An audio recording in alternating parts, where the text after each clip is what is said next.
Un muy pero muy feliz sábado, queridos amigos y hermanos. Es un gusto estar nuevamente juntos en una nueva clase bíblica avanzada. Hoy vamos a seguir estudiando y vamos a terminar de estudiar sobre las 7 fiestas judías y vamos a ver justamente las 3 últimas fiestas, que son las fiestas de trompetas, expiación y tabernáculos o cabañas. Pero como siempre, antes de estudiar vamos a buscar al Espíritu Santo para que nos pueda guiar y podamos entender el tema de esta noche. Oremos. Eterno Padre que estás en los cielos, santificado sea tu nombre, Señor. Te agradecemos por esta posibilidad de poder estudiar tu palabra en libertad. Te suplicamos, te pedimos que tu Espíritu Santo nos pueda guiar para poder entender el mensaje de hoy. Te lo suplicamos humildemente todo esto. En el nombre de Jesús. Amén. Muy bien, comencemos a estudiar justamente esta fiesta que caía en el mes de otoño y vamos a ver, como dijimos, la fiesta de las trompetas, expiación y tabernáculos, y acá culminan las 7 fiestas judías. Este es el calendario que en la primera clase hemos estudiado justamente y hemos visto. Si quieren pueden ir y buscar ahí, no vamos a repetir todo, pero el tema justamente hoy se encuentra en Levítico capítulo 23 de los versículos 25 al 44. Les invito a que ustedes puedan buscar y que puedan leer detenidamente y después todos juntos estudiemos. Lo pueden poner en pausa si quieren. Así que comencemos rápidamente. La primera fiesta es la fiesta de las trompetas, justamente, que es el primer día del séptimo mes. Es Rosh Hashanah, cabeza de año, y comienzo del año civil. Exactamente, justo en esa fiesta, que es el primer día del séptimo mes, era el comienzo oficial, por así decirlo, del mes civil. Se tocaba la trompeta y se avisaba. ¿Qué se avisaba? Que venía el día de la expiación, que vamos a ver a continuación. Ese día, que podía caer cualquier día, era sábado, era Shabbat, era un día de reposo, era un día de alto, de no hacer ningún trabajo. Para nosotros sería un feriado. Día que cayere era feriado, justamente. El hombre era juzgado en el año nuevo, mientras que el decreto final se promulgaba en Yom Kippur, que esos son 10 días después, día de expiación. O sea, lo que se está avisando acá, que era juzgado el hombre, pero la promulgación justamente se haría en el día del juicio. Se hace sonar la shofar, la trompeta, para anunciar al pueblo que ha comenzado un año nuevo y para advertirles que cada uno debe examinar su vida estrictamente y corregirla, porque en el día de expiación era el día de la limpieza. Si no confesaba sus pecados, no podía ser limpio. Toda persona debe revisar su conducta y arrepentirse de sus pecados antes del día del juicio. Muy importante lo que estamos comentando acá. Noten, se tenía que arrepentir, tenía que confesar todos sus pecados y estar limpios justamente en el día de expiación. Justamente lo que estamos viendo ahora. ¿Qué ocurría en el día de la expiación? El 10º día del séptimo mes, el día 10, era el Yom Kippur, el día del juicio. Era sábado de sábados, otra vez era un feriado, día que cayere, sábado, se guardaba, se obedecía, se prohibía todo tipo de trabajo, obviamente. Era como el sábado común que se hacía, pero este de gran solemnidad. Es el día de la expiación, el día de la limpieza. El sacerdote entraba al lugar santísimo. Solamente les comento esto, que los sacerdotes solamente entraban en el lugar santo, pero una vez al año entraban en el lugar santísimo para limpiar justamente ese santuario que fue contaminado durante todo el año. Ahora, ustedes están viendo acá este mapa que ya les he mostrado anteriormente del santuario. Tenemos la entrada que empieza al lado izquierdo, que si están viendo, nos encontramos con el altar del holocausto y el lavacro por afuera, pero todo el santuario, ¿sí?, estaba con cortinas blancas. Solamente les digo esto, eso para que sepan ustedes. O sea, uno entraba al santuario, de frente estaba el este y la espalda estaba el este. Del lado derecho es el norte y del lado izquierdo el sur. Era así como se tenía que hacer. Repetimos, estaba la entrada, el altar del holocausto y el lavacro, la fuente de bronce, todo en este caso era. Ese es el atrio, ¿sí?, el patio exterior. Y todos los días el sumo sacerdote o el sacerdote entraban justamente en el primer apartamento, el lugar santo, y se confesaba todos los días esos pecados y eran colocados en el altar de incienso o se salpicaba justamente la cortina que dividía el lugar santo y el lugar santísimo. Y esa sangre, esos pecados, se iban acumulando todo el tiempo y había que limpiar esos pecados, y justamente para eso es el segundo apartamento, un lugar santísimo, que solamente entraba el sumo sacerdote una vez al año. Ahora, como hemos visto, acá tenemos el primer apartamento, acá tenemos el altar del holocausto y, como dijimos, entraba al lugar santo. Eso colocaba, como dijimos, el altar de incienso, se colocaba esa sangre y simbólicamente estaba colocando esos pecados en ese lugar, y una vez al año se entraba justamente en el lugar santísimo, donde estaba el arca del testimonio, ¿sí? Ahora, así se efectuaba la purificación del santuario. Ahora, era un día de ayuno total, pero así y todo, la persona, escuchen muy bien esto, la persona debía vestir ropa de fiesta, anticipando la victoria y el gozo. Muy interesante. Era un día solemne, no se debía comer, debía estar en ayuno la persona, pero se tenía que vestir listo para una fiesta que anticipaba justamente la victoria y el gozo. Muy interesante eso, ¿no? Muy interesante eso. Ahora, ¿qué pasaba con el sumo sacerdote? Antes de entrar al lugar santísimo, el sumo sacerdote se vestía de lino blanco, no como siempre se vestía, que tenía las piedras, 12 piedras, etcétera, etcétera. Solamente se tenía que vestir de blanco. Se llevaba 2 machos cabríos al santuario. Se echaba suerte por Jehová o por Azazel, es decir, por Satanás. Eso se tenía que hacer. Pero una vez que se definía quién era Azazel, una vez que se echaba suerte por Jehová y por Azazel, como estábamos diciendo, el sumo sacerdote confesaba sus pecados y de su familia sobre un becerro. Muy importante esto. Todavía no se sacrificaba el animal que caía de parte de Jehová. Por eso se echaba suerte a ver quién de los dos representaba a Jehová. Y el que caía de parte de Jehová debía morir. Pero antes de eso, para poder entrar al lugar santísimo, el sumo sacerdote debía confesar sus pecados y los pecados de su familia sobre un becerro, y ahí, una vez que confesaba sus pecados, el animal se convertía en pecador y debía morir, y moría. Eso era exactamente lo que ocurría. Todavía no moría el que cayó, se definió a ver quién de los dos debía morir. Porque es así, Azazel representa a Satanás, y me estoy anticipando a eso.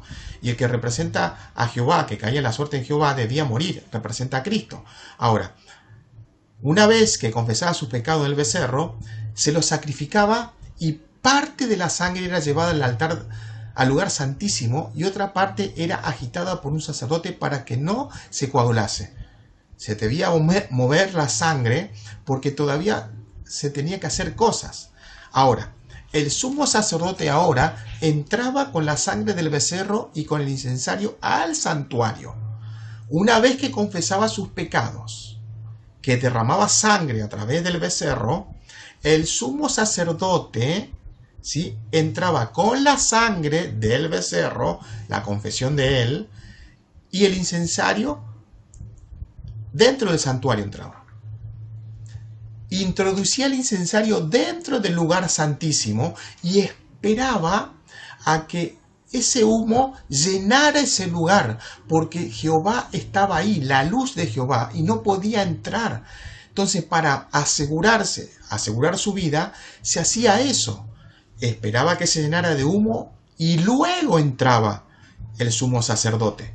Primero salpicaba la sangre encima del propiciatorio, la tapa justamente donde estaban los 10 mandamientos, ¿sí? Y luego 7 veces delante, sobre la base, al oriente del propiciatorio. No tenía que derramar esa sangre porque estaba confesando sus pecados. Es muy importante eso. Ahora, miren lo que pasa. Cuando salía del tabernáculo, del santuario, sacrificaba al macho cabrío que había caído la suerte de parte de Jehová. Noten, ya sabía quién era el animal que caía de parte de Jehová y debía morir. Y justamente está representando al Señor Jesucristo. Entonces, se sacrificaba el animal y esa sangre se lo colocaba justamente sobre un recipiente. Y miren lo que pasa. Volvía a entrar otra vez en el lugar santísimo y salpicaba la sangre del macho cabrío de la misma manera que lo había hecho con la sangre del becerro. Muy interesante. Básicamente lo que hizo el sumo sacerdote cuando entró primero con la sangre del becerro era sus pecados y debía estar limpio.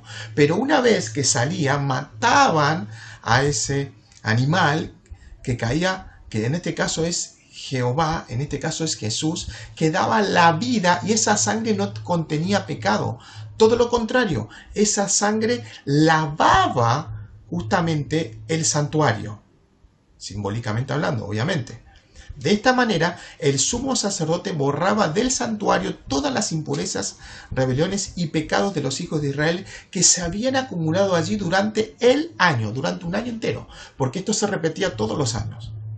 Noten, con esa sangre se purificaba el santuario, comenzaba en el lugar santísimo y miren lo que pasa a continuación. Luego dejaba el lugar santísimo y se hacía lo mismo en el lugar santo sobre el altar de incienso.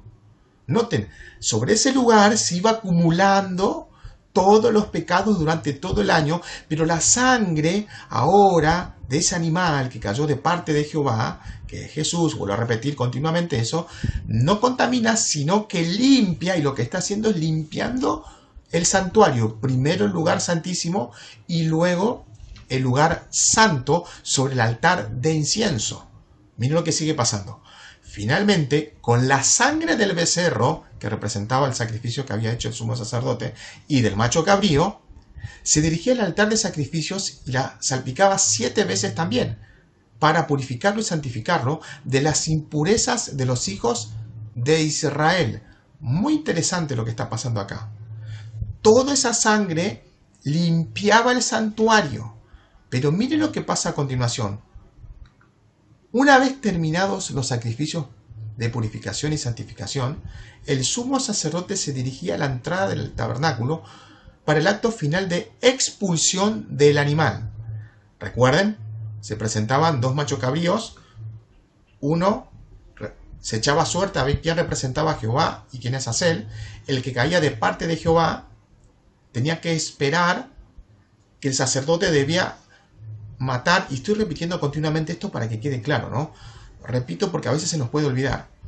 Confesar, o sea, antes de matar al macho cabrío, el sumo sacerdote debía hacer expiación con un becerro.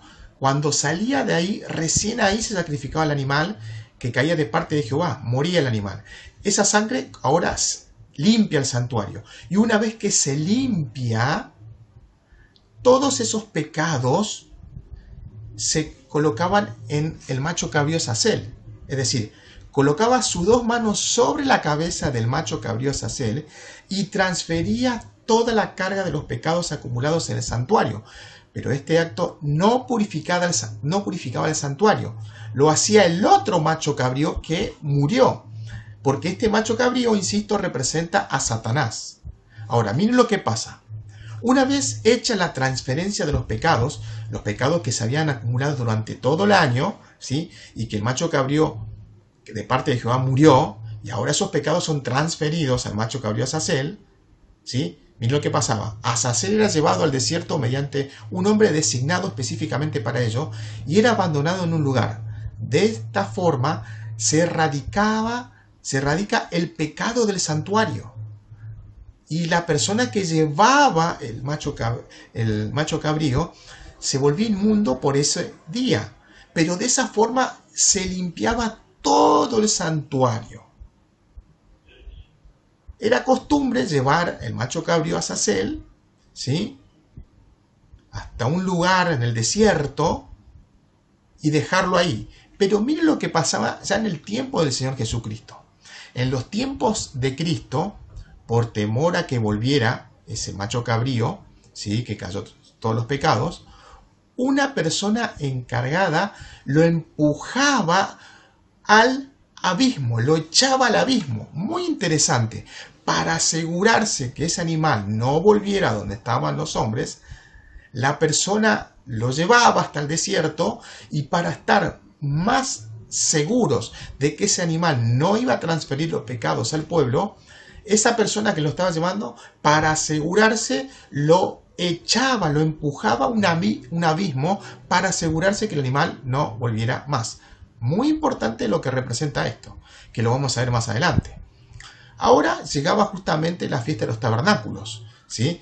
Esta fiesta de tabernáculos se desarrollaba desde el día 15 al 22 del séptimo mes. Muy interesante que son 8 días, pero desde el día 15 y 22 eran sábados, eran feriados, no se trabajaban, pero las personas se tenían que preparar. Miren, el pueblo debía construir tabernáculos de ramas, de arrayán, cedro, palmera y sauce, y vivir durante 7 días. Esto les recordaba su peregrinación por el desierto durante los 40 años desde que salieron de Egipto. Noten lo que esto lo hace, ustedes eran esclavos y fueron libres. Vivan acá porque esto les recuerda que ustedes vivieron justamente en el desierto durante 40 años. Era tiempo de cosechas de frutos, aceitunas y uvas. Era un llamado a recordar la fidelidad y la protección de Dios durante el camino. Y eso es justamente lo que sucedió. Durante todo ese camino, Dios les protegió, ¿sí? Debían regocijarse en el Señor. Debían estar felices por todo lo que había hecho Jehová, Dios, por ellos. Ahora, muy interesante más adelante lo que ocurrió justamente en esta fecha, en la ceremonia del agua, que no se menciona justamente en el Nuevo Testamento, pero en el tiempo del Señor Jesucristo se hacía. Miren lo que dice. Esto está en el diccionario adventista, en la página 1125, párrafo 3, si ustedes lo quieren buscar, y justamente está hablando de los tabernáculos. Miren lo que dice. Con el transcurso del tiempo, y para la época de Cristo, se desarrolló entre los judíos una complicada liturgia para la celebración de la fiesta de los tabernáculos, que no se menciona en justamente Levítico, ¿sí? No se lo menciona, pero esto se colocó. Y muy interesante.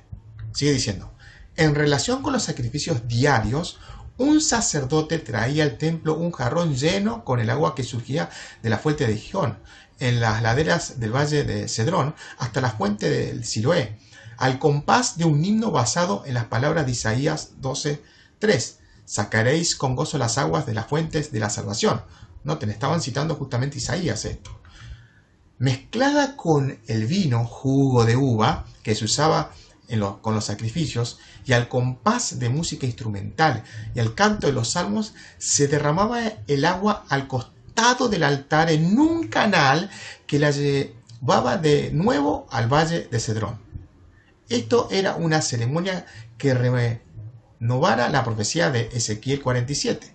Durante esta fiesta, y aparentemente refiriéndose a esta costumbre de derramar agua, Jesús se puso de pie y se ofreció a sí mismo como el agua de vida cuando dijo: si alguno tiene sed, venga a mí y beba.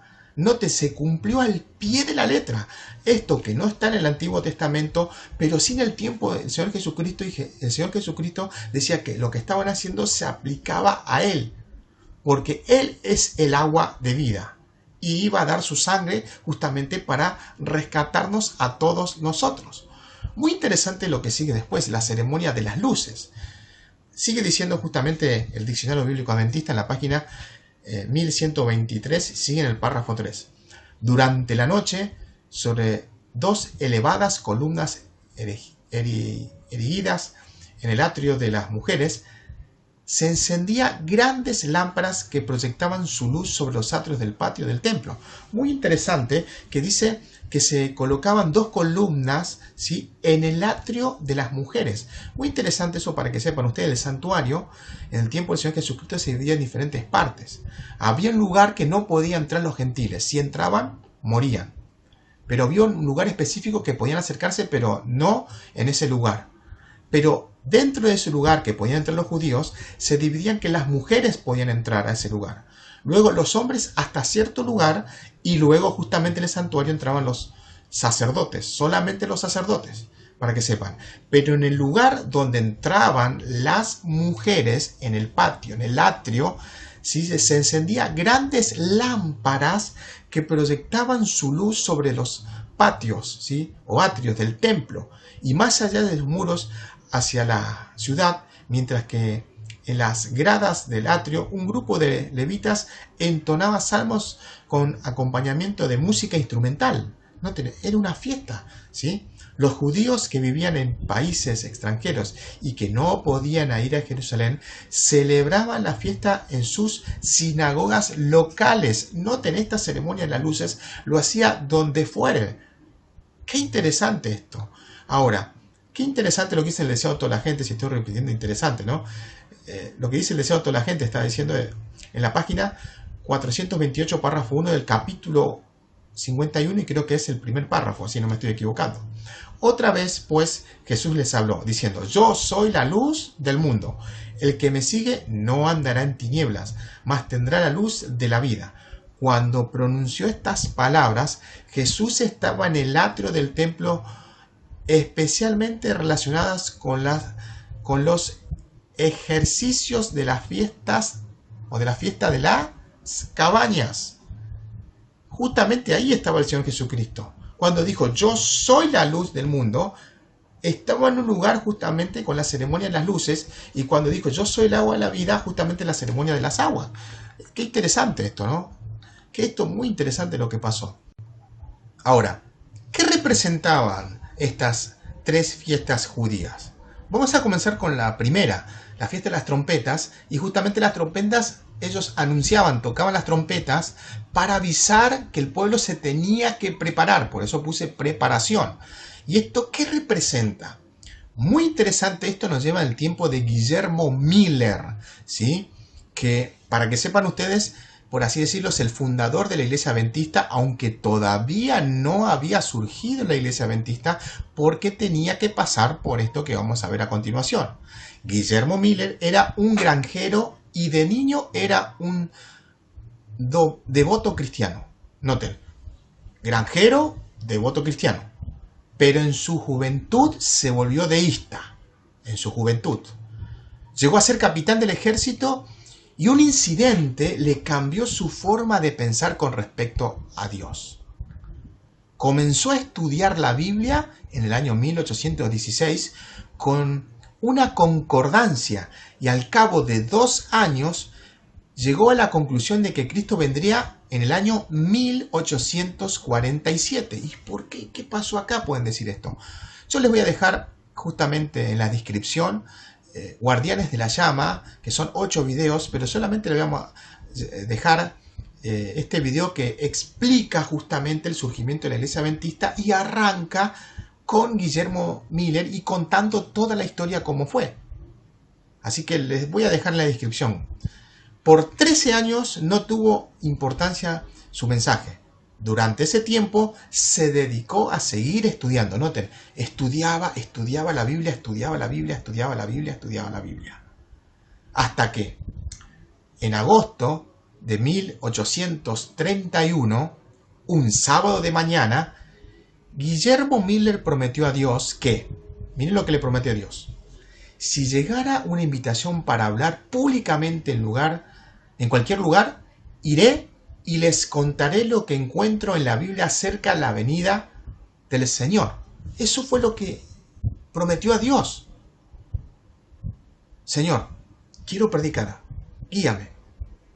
Voy a hacer lo que tú me digas, pero me tienen que invitar públicamente. Cuando terminó su oración siguió estudiando. Y miren lo que pasa a continuación. En el video lo van a encontrar, ¿sí? Antes de la hora, un poquito más de media hora aproximadamente, Guillermo Miller tuvo su invitación de parte de su cuñado. Envió a su sobrino y se quedó perplejo. Digo, no puede ser. Y se fue. No podía creer. Hasta que finalmente aceptó. Y comenzó a predicar sobre las profecías. A partir de ese momento le llovían las invitaciones para predicar. Y llovía, alguien que no era conocido.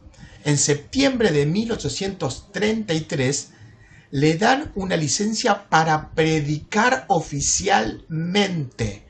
Muy interesante esta fecha, porque recuerden ustedes, las fiestas de las trompetas comenzaba el 1 del mes, del mes séptimo, y 10 días después era el día de la expiación. Qué interesante, ya me estoy anticipando, que 10 días antes de la predicación que ellos decían que Cristo iba a venir en el año 1843, ¿sí?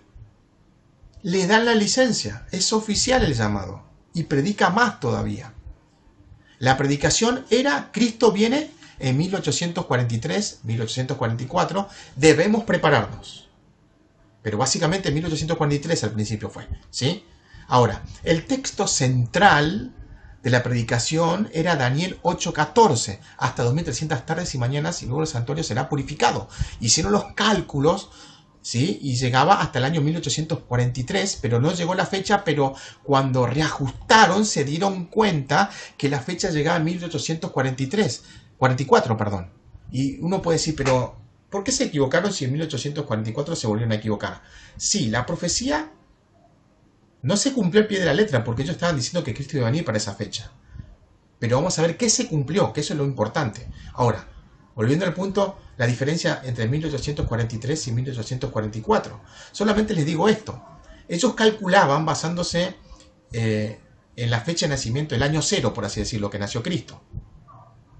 Entonces, ellos calculaban -3, el año -3, año -1, 0, 1, 2, 3. ¿Sí? O sea, los años tienen 12 meses. Entonces, del año -3 tienes 12 meses. El año -2 tiene 12 meses. El año -1 tiene 12 meses. El año 0, 12 meses. El año 1, 2 y 3, 12 meses normalmente, como hacemos nosotros. Pero se dieron cuenta que el año 0 no existió. Es decir, vos el año -3, -2, -1, 1, 2 y 3. Y cuando hicieron ese cálculo, se dieron cuenta que llegaban el año 1844. Ustedes simplemente hagan la cuenta esta. Coloquen el año -457, ¿sí? Cuando se dio libertad al pueblo judío. -457 más 2300 días sería esto, más 2300. Y automáticamente les va a dar el año 1844. Claro, porque se está computando el año 0, que no existió. Vuelvo a repetir, pasó el año -1, 1. No, -1, 0, 1 de 12 meses. No, -1, 1. Simplemente para que sepan esto. Ahora, el mensaje de regreso de Jesús impactó a todo el mundo. Se levantaron hombres por todo el globo que anunciaban el día del juicio. Noten, creció en abundancia eso justamente. Ahora, ¿qué pasó en el día de expiación? Ustedes están leyendo el título, justamente Cristo pasa del lugar santo al lugar santísimo. Eso no sabían ellos hasta que estudiaron la Biblia y fueron aprendiendo más y más. Pero Cristo no vino en 1844. ¿Qué pasó? Porque los cálculos dan, pero el evento no pasó, Cristo no vino. Pero ya le estoy diciendo, Cristo pasó del lugar santo al lugar santísimo. ¿Así? Porque claro, Cristo cuando ascendió al cielo, ¿a dónde fue? Al santuario, lo hemos estudiado en la clase pasada. Y entró en el lugar santo y tenía que comenzar el juicio. Tenía que pasar al lugar santísimo y eso ocurrió justamente el 22 de octubre de 1844. Cristo pasó del lugar santo al lugar santísimo. Los cálculos estaban bien, como estábamos diciendo nosotros, pero el evento no estaba correcto. El cálculo está bien, pero lo que ocurrió no estaba bien. Ellos pensaban que la tierra era el santuario. Cristo, después de su ascensión, entró justamente, como dijimos, en el santuario celestial, en el lugar santo. En 1844, como decía la profecía, Cristo pasó del lugar santo al lugar santísimo. Ahora, ¿qué comenzó justamente ahí? Comenzó el juicio. Los libros son abiertos, dice. ¿Qué libros? Dice la Biblia. El libro de la vida, de memorias y de pecados. el libro de la vida se anotan, ustedes lo pueden buscar esto, justamente las 3 fases del juicio que lo grabé y que menciono justamente esto, pero solamente por eso lo voy a hacer rápido acá. ¿Sí? Menciono justamente el libro de la vida, el libro de memorias y el de pecados. El libro de la vida es justamente donde se anotan los nombres de las personas que han aceptado al Señor Jesucristo y se anotan en el libro de la vida. Y el juicio se basa justamente en que hay personas que dijeron, o mejor dicho, se bautizaron honradamente, pero con el tiempo dejaron de ser verdaderos cristianos y se apartaron. Pero el nombre está en el libro de la vida y por eso es el juicio, porque Satanás va a acusar a Dios, estos son pecadores, ¿por qué está aquí en la tierra? Entonces, el libro de la vida se toma a la persona y la primera persona que murió, ¿quién fue? No fue Adán, fue su hijo, Abel. Él es el primero que está en el libro de la vida. ¿Sí? Fue el primero que pasó en el juicio. Entonces, para determinar los pecados, las cosas, mejor dicho, las cosas que hizo bien y las cosas que hizo mal, está el libro de memorias, es todo lo bueno, y el libro de pecados, todo lo malo. Entonces tenemos los registros en ese juicio de todo lo que hicieron esa persona y si es correcto que se salve o no. Es muy interesante eso. Son juzgados todos los que aceptaron a Cristo como Salvador. Solamente les comento esto. Elena de White comenta muy bien que hay muchas personas que se van a salvar, no voy a entrar en detalles, que nunca conoció al Señor Jesucristo, pero fueron buenas personas y son salvos por pequeñas cosas porque no conocieron al Señor Jesucristo. En cambio, nosotros no estamos en esa misma posición. Porque si ustedes están viendo y escuchando este tema, conocen más que esas personas que nunca, pero nunca escucharon hablar de Cristo. Dios es justo. Justos son tus juicios. Ahora, Cristo es juez y abogado al mismo tiempo. Por eso, cuando estaba en el lugar santo, era nuestro abogado. Pero cuando pasa al lugar santísimo, sigue siendo nuestro abogado, pero ahora también es juez. Cuando finaliza el juicio, los pecados son transferidos a Satanás, quien es el verdadero culpable, y es echado al abismo. ¿Se acuerdan de eso? ¿Qué hacían con el macho cabrío Azazel, que estaba representando a Satanás? Era echado al abismo para asegurarse que no pudiera contaminar a nadie. Y lo que va a pasar justamente con Satanás es que todos los pecados de todas las personas que se salvaron es transferido a Satanás. Y Satanás es echado al abismo, acá en la tierra, que va a estar sin vida y sin luz durante 1000 años. Ese va a ser el hogar de Satanás. 1000 años, no solamente de Satanás, sino también de todos los ángeles caídos que están con él. Ahora, ¿qué es la fiesta de tabernáculos? Estamos terminando, ¿no? No es tan largo que digamos esto, pero está muy bueno saber esto. Es vivir en el cielo durante los 1000 años. Comienza con la segunda venida de Cristo. Todo el pueblo salvado va a estar feliz. Es el momento de mayor gozo de los redimidos, los que fueron salvos, porque el Señor Jesucristo dio su vida, pero ahora los rescató. Y los que murieron, que va a ser la mayoría obviamente de los salvados, los que murieron van a resucitar. Y los que estén vivos en esa ocasión, en un abrir y cerrar de ojos, van a ser transformados con un cuerpo diferente al cuerpo que tenemos ahora. Los salvos tienen palmas en sus manos, símbolo de regocijo y victoria, lo que ocurría justamente en la fiesta de los tabernáculos. ¿Sí? Noten lo que dice justamente Apocalipsis capítulo 22, versículo 1, que habla sobre el río. Después me mostró un río limpio de agua de vida. Qué interesante. Después me mostró un río limpio de agua de vida, resplandeciente como cristal, que salía del trono de Dios y del Cordero. Agua de vida. Qué interesante todo esto, ¿no? Ahora, la luz. Qué interesante lo que dice Apocalipsis capítulo 21, versículo 3. Dice, la ciudad no tiene necesidad de sol ni de luna que brillen en ella, porque la gloria de Dios la ilumina y el Cordero es su lumbrera. ¿Y quién es el Cordero? El Señor Jesucristo. Es decir, la tierra santa, ¿sí? O mejor dicho, la nueva Jerusalén, ¿sí? la ciudad santa de Dios, cuando Dios esté ahí, hay luz y se mantiene siempre con luz porque Dios es la luz, ilumina todo, y el Cordero, Cristo, es justamente la lumbrera, la linterna que alumbra todo.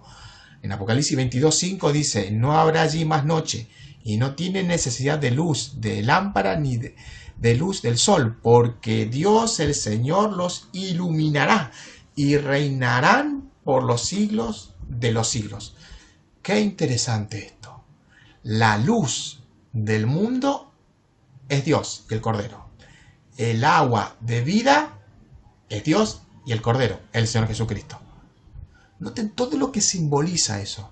Representa a Dios y el gran sacrificio que hizo el Señor Jesucristo por nosotros.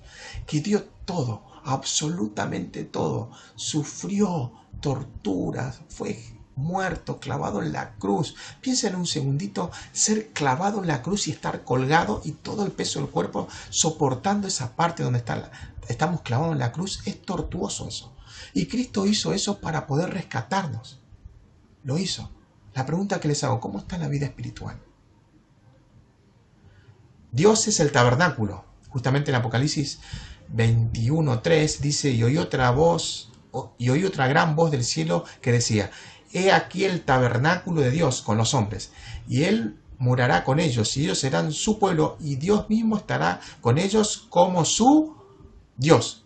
El tabernáculo es Dios, el santuario es Dios, el santuario es Cristo, ¿sí? Y justamente Apocalipsis 21:22 dice, y no vi en ella templo, porque el Señor Dios Todopoderoso es el templo de ella y el Cordero. Noten, el templo mismo de Dios.